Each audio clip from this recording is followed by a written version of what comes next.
শিক্ষা উপবৃত্তি টাকা দেওয়ার নাম করে বিভিন্ন ক্রেডিট, ডেবিট কার্ড ও মোবাইল ব্যাংকিংয়ের মাধ্যমে প্রতারণার কাজে জড়িত মূল হোতাসহ প্রতারক ওয়েলকাম অর হ্যালো গ্রুপকে র্যাব ৫, ৪, ৮, ১০, ১১ ও ১৪ এর যৌথ অভিযানে ঢাকা, জামালপুর, রাজশাহী, নারায়ণগঞ্জ, কুমিল্লা ও ফরিদপুর থেকে গ্রেফতার করা হয়েছে। বাংলাদেশ আমার অহংকার এই স্লোগান নিয়ে র্যাপিড অ্যাকশন ব্যাটালিয়ন প্রতিষ্ঠালগ্ন থেকে বিভিন্ন ধরনের অপরাধীদের গ্রেপ্তারের ক্ষেত্রে জোরালো ভূমিকা পালন করে আসছে। র্যাবের সৃষ্টিকাল থেকে বিপুল পরিমাণ অবৈধ অস্ত্র, গোলাবারুদ উদ্ধার, চাঁদাবাজ, সন্ত্রাস, খুনি, ছিনতাইকারী, অপহরণ ও প্রতারকদের গ্রেফতার করে সাধারণ জনমনে আস্থা সৃষ্টি করতে পেরেছে। সাম্প্রতিক সময়ে বিভিন্ন প্রতিষ্ঠানের শিক্ষার্থীদের শিক্ষা উপবৃত্তির টাকার কথা দেওয়ার কথা বলে বিভিন্ন ব্যাংকের ক্রেডিট অর ডেবিট কার্ড ও মোবাইল ব্যাংকিংয়ের মাধ্যমে এক শ্রেণীর প্রতারক চক্র বিভিন্ন শিক্ষার্থীদের অভিভাবকদের ফোন দিয়ে বিপুল পরিমাণ অর্থ হাতিয়ে নেয়। র্যাব এই সকল প্রতারকদের গ্রেফতারের লক্ষ্যে গোয়েন্দা নজরদারি বৃদ্ধি করে। গত ২৪শে মার্চ ২০২৪ তারিখে রাজশাহীর বোয়ালিয়া থানাধীন শালবন এলাকায় বিএনসিসির অফিসে একজনের নিকট একটি প্রতারক ফোন দিয়ে জানায় যে তার মেয়ে যে শিক্ষা প্রতিষ্ঠানে লেখাপড়া করে সেখানে সে শিক্ষাবৃত্তির টাকা পেয়েছে। তার এই শিক্ষাবৃত্তির টাকার ২২,৫০০ টাকা দেওয়ার কথা বলে তিনি তার নিকট থেকে ১৬ ডিজিটের তার যে ডেবিট কার্ড সে সংখ্যাটা তিনি নিয়ে নেয়। এর পরবর্তীতে তিনি দেখতে পান যে ভুক্তভোগী তার মোবাইল থেকে ৪ বারে ১,৫০,৫০০ টাকা চলে গিয়েছে। এই পরিপ্রেক্ষিতে উক্ত ভুক্তভোগী রাজশাহী থানার বোয়ালিয়া থানায় একটি অজ্ঞাতনামা ব্যক্তিদের বিরুদ্ধে মামলা করেন, যার মামলা নম্বর হচ্ছে ৩৯ তারিখ ২৪/৩/২০২৪ এবং ধারা ৪১৯, ৪২০ পেনাল কোড ১৮৬০ দায়ের করেন। মামলাটির তদন্তকারী কর্মকর্তা জড়িতদের গ্রেফতারে র্যাব ৫ রাজশাহীকে অভিযোজন পত্র প্রেরণ করলে র্যাব ৫ রাজশাহী জড়িতদের গ্রেফতারের লক্ষ্যে গোয়েন্দা নজরদারি বৃদ্ধি করে। এরই ধারাবাহিকতায় র্যাব ৫-এর একটি আভিযানিক দল গোপন সংবাদের ভিত্তিতে জানতে পারে যে উক্ত শিক্ষা উপবৃত্তি টাকা দেওয়ার নাম করে ক্রেডিট কার্ড ও মোবাইল ব্যাংকিংয়ের মাধ্যমে প্রতারণার কাজে জড়িত শামীম হোসেন পিতা মোহাম্মদ শফিকুল ইসলাম জেলা টাঙ্গাইল নামক একজনকে রাজশাহী জেলার রাজাপাড়া থানা এলাকা থেকে গ্রেফতার করা হয়।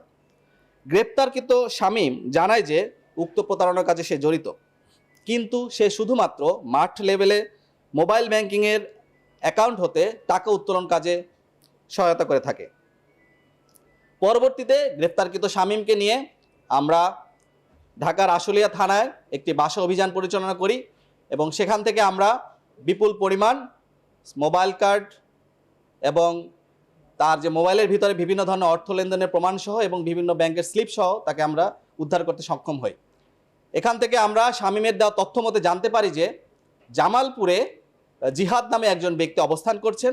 তিনিও মূলত এই মোবাইল ব্যাংকিংয়ের টাকা উত্তোলনের কাজে যারা প্রতারিত হয় তাদের টাকাগুলো সে বিভিন্ন এলাকা থেকে তারা সংগ্রহ করে।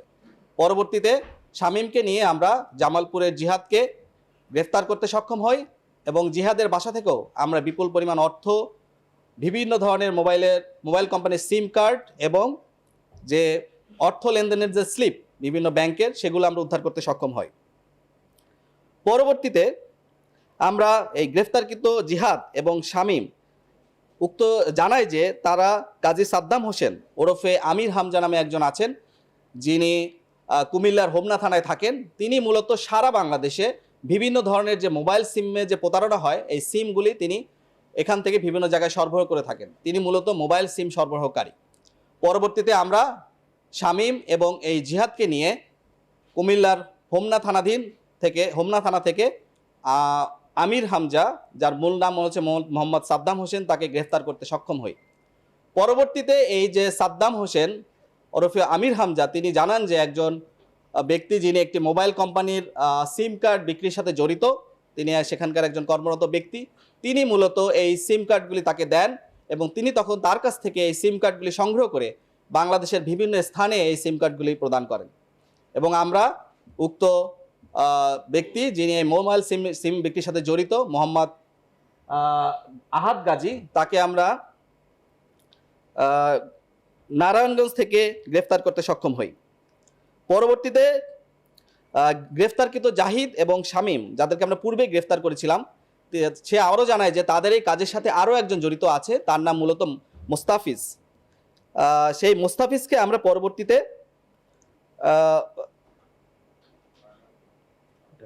ঢাকার ন্যাশনাল হার্ট ফাউন্ডেশন এলাকা হতে গ্রেফতার করতে সক্ষম হই। এবং পরবর্তীতে যখন আমরা মোস্তাফিজ, শামীম, আহাদ এবং আমির হামজা সকলকে আমরা যখন জিজ্ঞাসাবাদ করি যে তোমাদেরকে এই কাজগুলি কে করায়, তোমাদের মূল হোতা কে, তখন আমরা জানতে পারি যে ফরিদপুর জেলার ভাঙ্গা থানাধীন ওখানে রয়েছেন মোহাম্মদ জাকির হোসেন এবং খোকন মোল্লা। তারা মূলত এই কাজগুলি বিভিন্ন মাধ্যমে বিভিন্ন পর্যায়ে বিভক্ত করে সবাইকে দিয়ে এই কাজগুলি করায়। এবং আমরা আমাদের আভিযানিক দল নিয়ে গোপালগঞ্জ জেলার ভাঙ্গা থানাধীন জঙ্গলপাশা গ্রাম, মানিকান্দা গ্রাম, এই সকল এলাকায় অভিযান পরিচালনা করি এবং সেখান থেকে আমরা খোকন মোল্লার ছেলে বাপ্পি মোল্লা তাকে গ্রেফতার করতে সক্ষম হই এবং মূল হোতা যে মোহাম্মদ জাকির হোসেন তাকেও আমরা গ্রেফতার করতে সক্ষম হয়েছি। এর পরবর্তীতে তাদের কাছ থেকে আমরা সর্বমোট 23টি মোবাইল সেট, 310টি সিম কার্ড এবং নগদ 3,01,270 টাকা এবং 9টি ব্যাংক লেনদেনের স্লিপ উদ্ধার করতে সক্ষম হই। এখানে উদ্ধারকৃত প্রতিটি সিম কার্ডে বিভিন্ন মোবাইল ব্যাংকিংয়ের অ্যাকাউন্ট রয়েছে। এছাড়াও এই ঘটনার সংক্রান্তিতে আরও কিছু মামলা বিভিন্ন জেলায় রুজু হয়েছে, যেমন ঢাকা জেলায় কেরানীগঞ্জ থানার মামলা নম্বর 10/237 তারিখ 3/4/2024, ডিএমপি ডেমরা থানায় মামলা নম্বর 5/117 তারিখ 3/4/2024, ঢাকা জেলা আশুলিয়া থানার মামলা নং 33/259 তারিখ 8/4/2024 এবং ডিএমপির ক্যান্টনমেন্ট থানায় জিডি নাম্বার 342 তারিখ 8/4/2024-এ যে সকল ব্যক্তিকে আমরা গ্রেফতার করেছি তাদের জড়িত থাকার সংশ্লিষ্টতা পাওয়া গিয়েছে। ইতিমধ্যে শিক্ষা উপবৃত্তি টাকা দেওয়ার নামে ক্রেডিট ডেবিট কার্ড ও মোবাইল ব্যাংকিংয়ের মাধ্যমে প্রতারণা সারা দেশে ব্যাপক চাঞ্চল্যের সৃষ্টি করেছে। প্রাথমিক জিজ্ঞাসাবাদে গ্রেপ্তারকৃত আসামিগণ শিক্ষা উপবৃত্তির টাকা দেওয়ার নামে ক্রেডিট ও ডেবিট কার্ড ও মোবাইল ব্যাংকিংয়ের প্রতারণার কথা স্বীকার করেছে এবং গ্রেফতারকৃত আসামিদের বিরুদ্ধে আমাদের আইনগত ব্যবস্থা প্রক্রিয়াধীন। এখানে বলতে চাই যে এরা কিভাবে কাজটা করে। এদেরকে মূলত এলাকায় ওয়েলকাম অথবা হ্যালো গ্রুপ নামে তারা পরিচিত এবং এই ওয়েলকাম এবং হ্যালো গ্রুপ তারা মূলত বিভিন্ন ওয়েবসাইট বা যে কোনো সরকারি স্থাপনা সেখানে যে সকল নোটিশ দেওয়া থাকে সেখান থেকে তারা এই তথ্যগুলি সংগ্রহ করার পরে এই তথ্যগুলি তারা এই যে ওয়েলকাম এবং হ্যালো গ্রুপ তাদের একটা কলিং সেন্টার বলে, যারা একটা নির্জন স্থানে বসে তারা বিভিন্ন লোককে সহায়তা করে, যেখানে তাদের মিনিমাম 2 জন লোক থাকতে হয়, যে একজন মোবাইল নিয়ে বসে থাকে এবং আরেকজন ফোন দেয়। এবং ফোন দেওয়ার পরে তারা যখন তাদেরকে আশ্বস্ত করতে পারে বা তাদের বিশ্বস্ততা অর্জন করতে পারে তখন তারা এই ডেবিট আর ক্রেডিট কার্ডের এবং মোবাইল ব্যাংকিংয়ের বিভিন্ন ধরনের ওটিপি নেওয়ার মাধ্যমে তাদের কাছ থেকে টাকাগুলি হাতিয়ে নেয়। হাতিয়ে নেওয়ার পরে মূলত এখানে যে জাকির হোসেন আছে তার 2 ছেলে মানিক এবং হীরা, এরা হচ্ছে মূলত এই ফোনগুলি দেয়। এই ফোনগুলি দেওয়ার পরে তাদের কাছে টাকা আসার পরে এরা আমরা যেহেতু তথ্যপ্রযুক্তি সহায়তা তাদেরকে শনাক্ত করতে পারি, তারা মূলত দেশের বিভিন্ন স্থানে তাদের এজেন্ট নিয়োগ করেছে এবং এই এজেন্ট মানে তাদের এই দলে যাদেরকে এজেন্ট নিয়োগ দেওয়া হবে তাকে প্রথমে 50,000 টাকা তাদেরকে দিতে হবে। 50,000 টাকা দিলে তারা এই দলে তাদেরকে নেবেন এবং নেওয়ার পরে তাদের নামে একটা মোবাইলে একটা অ্যাকাউন্ট হবে, কিন্তু এই যে মোবাইল অ্যাকাউন্ট এবং যে ব্যাংকের অ্যাকাউন্ট এই ক্রেডিট কার্ডটা থাকবে এদের কাছে, যাতে পরবর্তীতে তাদের অ্যাকাউন্টে টাকা গেলে তারা যেন সাথে সাথে টাকা তুলে ফেলতে পারে যদি সে কোনো ধরনের তাদেরকে টাকা ফেরত না দেওয়ার সম্ভাবনা থাকে। এছাড়াও এই সকল লোকজন এক জায়গায় বেশি দিন থাকে না, তারা কোনো একটা বাজার থেকে 10 থেকে 15 কিলোমিটার দূরে অবস্থান করে। তারা মোটরসাইকেল বা বিভিন্ন যানবাহনে করে যে কোনো একটা বিকাশ বা নগদ বা যে কোনো এজেন্ট আছে এই সকল মোবাইল এজেন্টের মাধ্যমে তারা তৎক্ষণাৎ টাকাগুলি তুলে আবার সেখান থেকে চলে যায়। এছাড়াও আমরা তদন্তে পেয়েছি যে যখন এই কাজগুলি তারা করে তখন তারা মূলত কোনো নির্দিষ্ট স্থানে থাকে না, তারা বিভিন্ন জায়গায় নির্জন স্থানে থাকে, তাদের নির্দিষ্ট কোনো স্থান নাই, এমনকি তারা বাসাতেও থাকে না। এবং তাদের এই যে এটাকে তারা এক ধরনের ব্যবসা বলে থাকে এবং যেটাকে তাদের কাছে কোনো খারাপ কিছু বলে মনে হয় না, তারা মানবিকভাবে মনে করে যে এটা কোনো অবৈধ কিছু নয়, তারা এটাকে ব্যবসা হিসেবে মনে করে, তাদের পরিবারের সবাইকেই তারা এই ব্যবসার কাজে নিয়োজিত করে। এছাড়াও তাদের যে সকল আত্মীয় স্বজন আছে তারাও যদি তাদের বাসায় বেড়াতে আসে তারাও এভাবে বেড়াতে এসেও কিন্তু অনেকে তাদের এই ব্যবসার সাথে বা এই প্রতারণার সাথে তারা কিন্তু জড়িত হয়ে পড়েছে এবং এ ধরনের সংখ্যা আমাদের দিন দিন বৃদ্ধিই পাচ্ছে। এছাড়াও আসামিদের দেওয়া তথ্য মতে এখানে যারা আছেন, আমরা যাদেরকে গ্রেফতার করেছি, তাদের তথ্য মতে তাদের সারা বাংলাদেশে প্রায় 2000-এর মতো জনবল বর্তমানে কাজ করছে এই প্রতারণার কাজে।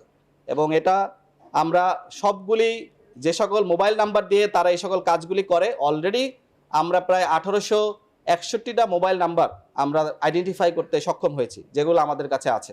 এবং তার মাধ্যমে এরা মূলত এই টাকাগুলি হাতিয়ে নেয়। হাতিয়ে নেওয়ার পরে তারা এই কাজগুলি করে।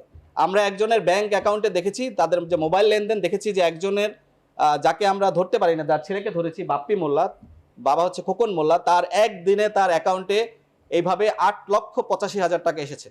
এবং আমি যাকে আমরা ধরেছি মোহাম্মদ জাকির হোসেন, আমরা যখন ধরেছি ওই দিনই শুধুমাত্র তার অ্যাকাউন্টে 2 লক্ষ টাকার উপরে আদান প্রদান হয়েছে বিভিন্ন অ্যাকাউন্ট থেকে, এবং যা তিনি বিভিন্ন জায়গায় বিতরণ করেন। মাঠ লেভেলে যে সকল কর্মী থাকে, এই সকল কর্মীরা বিভিন্ন জায়গায় থাকে, তখন তারা বিভিন্ন তাদের সাথে একটা দর ওঠানামা করে, শেয়ার বাজারের মতো, যে কে কত টাকায় তাকে এই টাকাটা উঠাই দেবে, সে একটা পার্সেন্টেজ দিবে। 1000 টাকায় 40 টাকা, 1000 টাকায় 30 টাকা, 1000 টাকা, এরকম বিভিন্ন ধরনের ওঠানামা করে, যেটা মোবাইলের মাধ্যমে তারা আদান প্রদান করে। তখন তারা যাকে পছন্দ করে তাকে সেই কাজটা দেয়, এবং সে যে যতটা বিশ্বস্ত, সে তখন তাকে দিয়ে কাজটা করায়, সে তার টাকাটা রেখে বাকি টাকাটা তার কাছে দিয়ে দেয়। তখন সে ইকুয়ালি যার যে প্রাপ্য সেটা সে তাদেরকে দিয়ে দেয়। এছাড়াও যে আমরা যে মোহাম্মদ আহাদ গাজী, যিনি মোবাইল একটা অপারেটর কোম্পানির সিম বিক্রেতা হিসেবে কাজ করত, তিনি মূলত তাদেরকে সিম কোম্পানি একটা টার্গেট দিয়ে দেয় যে প্রতি মাসে আপনাকে 300 বা 350 মোবাইল সিম বিক্রি করতে হবে। এবং এই সিম টার্গেট তারা পূরণ করতে না পারলে তাদেরকে এক ধরনের চাপের মধ্যে রাখা হয়। এবং প্রত্যেকটি সিম যদি তাদের যে টার্গেট দেওয়া হয়, প্রতিদিন 10 থেকে 15টা সিম তাদের বিক্রি করতে হবে। এখন এই সিম বিক্রি করার জন্য তাদের যে প্রেশার থাকে, এটার জন্য তারা কি করে, বিভিন্ন লোক আসলে তাদেরকে মূলত ফ্রি সিমটা দেওয়ার কথা, কিন্তু তারা প্রথমে বলে আপনাকে 40 থেকে 50 টাকা বা যার কাছ থেকে যত টাকা নিতে পারেন আপনি নিয়ে এই সিমগুলি তাদেরকে দেওয়ার কথা বলে। কিন্তু অনেকেই বিভিন্ন গ্রামের লোকজন থাকে যারা এসে পরবর্তীতে বলে আমি আর এই টাকা দিয়ে আমি সিম নিব না। তখন তারা আবার বলে আপনাকে ফ্রি দিব, আপনি ফ্রি নেন। তখন আবার যখন ফ্রি নিতে যায় তখন বলে এখন আপনাকে 50 টাকা বিকাশ করতে হবে। তখন যখন এই 50 টাকাও দেয় না, তখন তার সাথে একটা মনোমালিন্য হয়। এভাবে তাদের কাছ থেকে এই সিমগুলি নিয়ে সেই টাকা জমিয়ে এই সিমগুলি 300 টাকা 500 টাকা এভাবে তারা বিক্রি করে।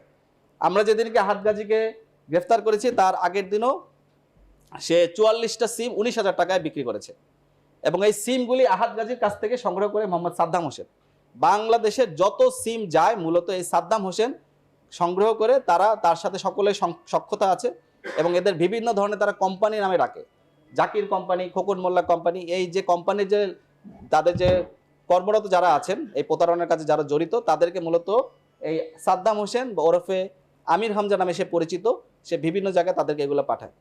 এদের আমরা আজকে যে ছবিগুলো দেখতে পাচ্ছি, এরা কখনো কোথাও কোনো ছবি তোলে না, এখানে কোথাও ছবি তোলে না, এবং তাদের কোনো ট্রেস পাওয়া খুবই ডিফিকাল্ট। ইভেন তাদের নামে অনেকের নামে মামলা আছে, এখানে সাদ্দাম হোসেনের নামে মামলা আছে এবং মুস্তাফিজের নামে এখানে মামলা আছে।